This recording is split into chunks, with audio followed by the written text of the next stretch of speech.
My name is Ambrosia and welcome to a basic guide to Solacraft. This will serve as an instructional video for any new spirits that need to get to know the goings-on of Sola, as well as a helpful tool for any returning ones.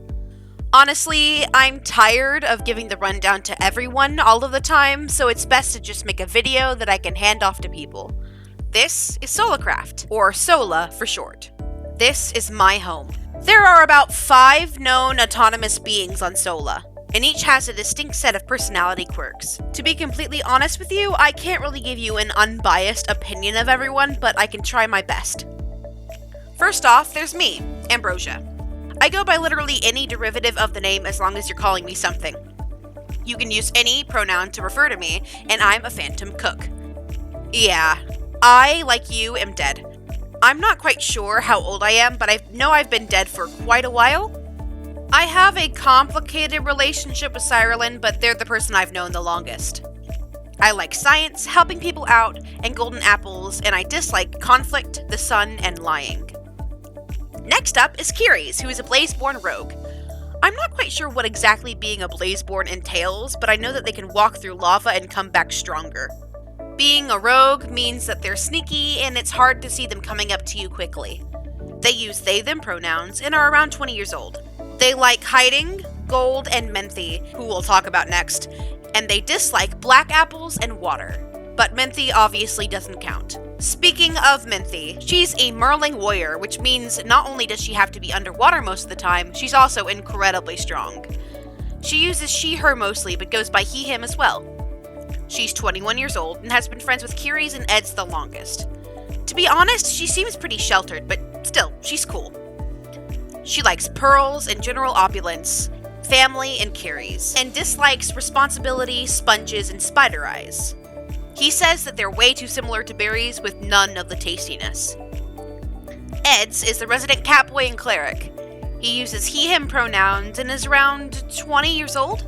He's a feral catboy that's pretty good with potions. He's one of the only people who I feel I can go to for advice, so that's nice. He's currently trying to amass a church to the horizon, and is well-versed in alchemy and enchantments. He has a weird habit of giving people gifts of various value, but sometimes those things are living or dead. He also doesn't have much beef with anyone. He likes Peaches the sheep, hunting, and pranking all of us here, as well as the horizon. He doesn't like it whenever people call the horizon a cult, and he doesn't like that he can't mine, but not much else is known about what he doesn't like, honestly. And Cyrillin. Not much is known about Cyrillin to the common person, but I happen to know a bit more about them than the usual.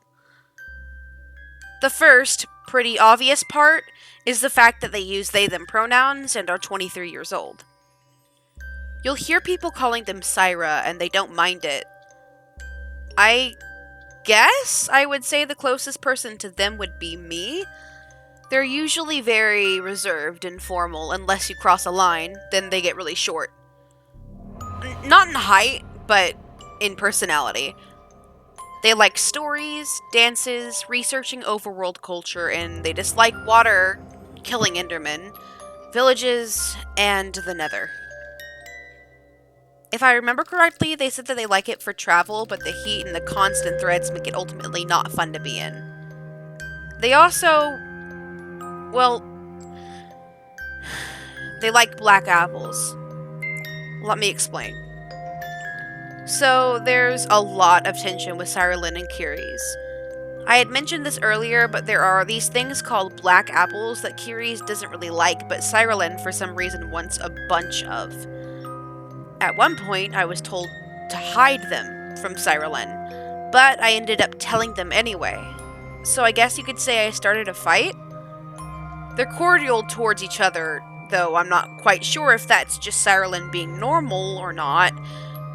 But I get the feeling that there's something more to these black apples than we previously thought. As of right now, there are 5 of us. I'm not quite sure how many more there are, but Kiris and I think that there just might be.